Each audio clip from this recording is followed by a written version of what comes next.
Cat is not a What's friend. going on, everybody? Andrew's not a friend. This What's is the Grown Ass up? Kid Show. My name's Travis. This is I'm Lucas. Hey. Doug. I'm Mark. Hey. I'm Derek. Hey, y'all. And we got Rashad behind the camera over there. Hi, Rashad. So, our intro question, just in time for Valentine's Day. Favorite romance, couple, throuple, if you will, in comic book stories. So, I'll go ahead and kick off. Mine was Alana and Marco from Saga, which is a great story, and will probably be a book club someday soon once they bring the series back.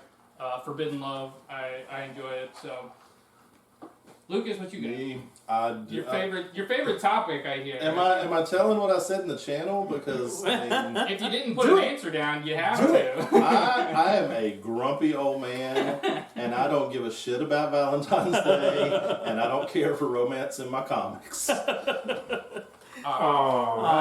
All right, I've got one. Go for it. North Star and Kyle. Oh, that's cute. Put the gay one in there. Represent. I'm such a Titans guy, so it has to be Nightwing and Starfire.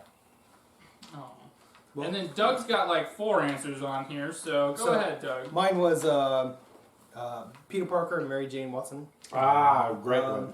Because of the David Michelin stories from Amazing Spider-Man back in the early 90s. Mm-hmm.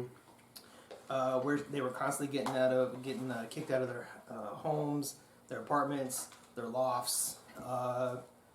She was constantly getting kidnapped. The Punisher even helped him out in one of those. Can I just say something about that? So you also have Todd McFarlane up there, and I will say, after reading, I'm about halfway through his Spider-Man run. I'm going slowly because I don't want to binge it. I actually have started to understand what you hate about the new Spider-Man. Like, it's actually starting to make sense to me a little bit. See, That doesn't mean you're right. No, I'm no, just saying I can no, it understand does. a little bit. It does. It means I understand it. If I had started Well, with that... Now you've done it. What? He put Spider-Man up there. I only need one person to agree with me for my. That's I'm right. not agreeing with Now you. it's No, Instead, I understand. that's what I heard. Now it's over. That's what I heard. All right, and your other couple? Oh, that was Maggie and Hopi from Love and Rockets. And out of all the things that I've said, you should stop what you're doing and look up Love and Rockets. I don't know what you're doing. All right. Rashad, do you have anybody, Rashad, you want to talk about? Nope. Your favorite couple? No. No favorite couple. He's going to pull the Lucas on us. I think his favorite couple is Colossus and Kitty Pryde, because that would be my second choice. Oh, that's kind of like a mixture of yours and I'm surprised Rashad. you went for Dick and Starfire? yes, and not Dick and Barbara? other old girl. No, other old girl. Your favorite. What's her name? Donna? Yeah. They They never dated. Did they never date? They never I thought dated. they did date. They're, Probably they're, should have. they're like sister and brother. Oh, okay. Yeah. Rashad would say Ron Swanson That's and the Kevin extent of my James. Titans knowledge. I am a little bit surprised nobody pulled the Clark Kent. Wolverine and Rogue and Cyclops trouble card. No, Wolverine. Y'all were so excited in X-Men. You mean What? You mean Wolverine, Grey. Jean Grey and Jean Grey. Cyclops? Sorry. Cyclops. Sorry, Jean Grey. My bad. Yeah. My bad. I Yeah. apologize. Totes. Jean Grey is a saint. Okay, Yeah, we love her. we love her. Mhm. I do have one. Oh, And you Uh-oh. already Go for said it, but Colossus and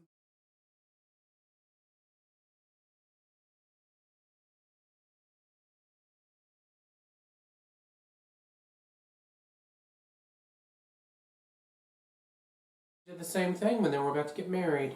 Oh! it was awesome. She had an orgasm and phased right through the floor, so that was badass. Well, shit happens. Yeah. Alright, so book club this week. Mm-hmm. We have from TKO Studios. This was my pick last week. It's called The Banks by Roxane Gay and Ming Doyle.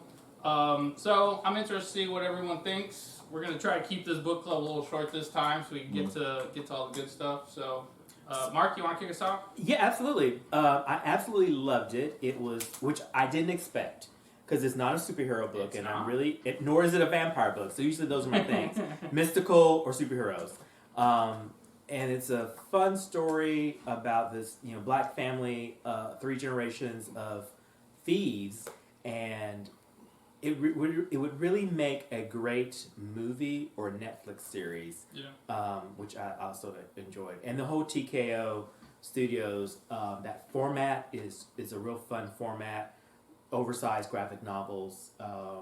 I wasn't a fan of the art; too simple for my style. But I thought the writing was top notch. All the characters had really distinct voices, and the time jumps were fun to follow. Also, probably I didn't read it, but since it is African American History Month, that would probably I totally planned that. Did you? Yeah, I'm gonna say I did. Sure. All right, Doug, what'd you think? I kind of agree on the art issue. I think that I noticed that once the scenes got intense in terms of emotional value, the art got better.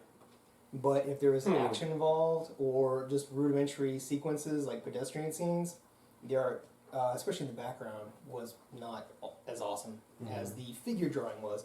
If this person just did nothing but figure drawing and someone else did the background like in Cerebus, that would be great. But these are all technical problems, so I mean that's my only issue with it. Okay. What'd you think, Lucas? I enjoyed it. It was, I mean, I'm not going to go as far as to say that I loved it. I enjoyed it I like the TKO kind of one and done style.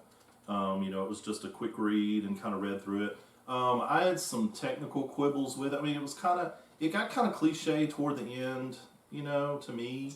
And some of the technical things, like some of the stuff that Celia could do, I was like, okay, maybe that'll work. Like the one thing that got me was like the whole cell phone hacking. She was like, oh, I'm just going to put some code on this phone.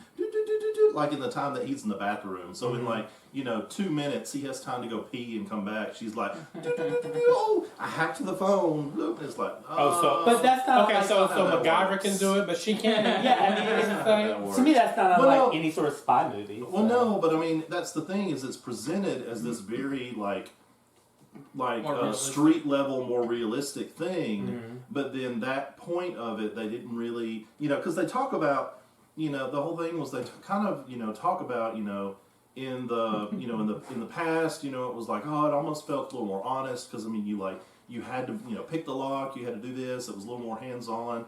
And now you've got computers, and all this kind of stuff, which makes sense. I mean, it's true. But then it's like she has these You completely Uber TV show type hacker level skills instead of something a little more, what do we do? There's something dead. I think you got, got it. it. Flew down this way. You got There it it. is.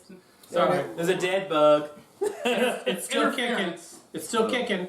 You got it. So I mean, like I said, that was just a couple of little pet peeves with me, and it was a little cliche toward the end. But overall, as a story, I enjoyed it. I don't regret that I read it. It was good. Was this Roxanne's first book? I honestly don't know. I've never heard of this writer before. I want to say no because TKO's actually been able to get some pretty big names, like Jeff Lemire and Yeah. Can I ask if this was her first Ellis. comic? or Ian Ennis. I don't. I will Google this. Yeah, let's have our Google expert. Well, check one it thing, out. as I was reading it, recently I read the new Green Lantern book, which is also a black female protagonist Oh, written you by read Far Sector? yeah, Far Sector. What did you think? I like Go I ahead. like the overall story, but there's little details in it that seem very sophomoric to me.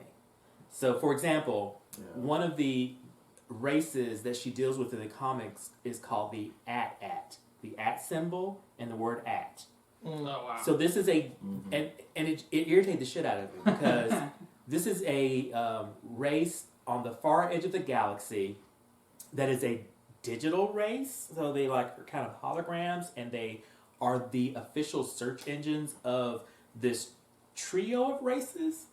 And that whole little section of it is where it really got stupid because the other races are interesting. Like one race eats people, eats the other one, and but it only eats you if it respects you. What? And it takes your soul into itself when it eats you or something like that. But to stop from eating the other people because they realized our races are going to die off and we're just going to war if we keep eating this other one. They did this thing to shut off their emotions, and so that's why they don't. And there's been no crime for a millennia or whatever. So can I jump back to book club real fast and finish this off before you go further? Well, but this is let me finish this connection. So having read those kind of back to back, these two African American authors, female black authors writing about female black protagonists, I did constantly compare. And so the voices of the far sector, the Green Lantern book, just didn't seem authentic, whereas the voices in the TKO book were really authentic, including the older grandmother, the lesbian couple, and then the book smart daughter. Right. And all the side characters also to me seemed just much more believable, and the dialogue was a lot more enjoyable.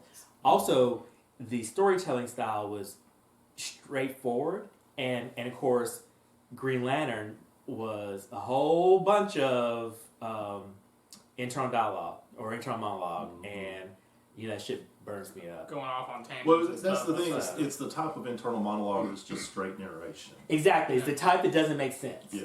It's kind of like, who you telling the story to? Yeah. And why are you telling it as if you're writing something instead of thinking to yourself? Right. Right. So, Okay. so I mean, I just wanted to talk about, why I picked this for a book club. So this whole second phase of TKO Studios was very much into just female empowerment, and I feel like all of the books were. Well, about so I pulled Roxane Gay up.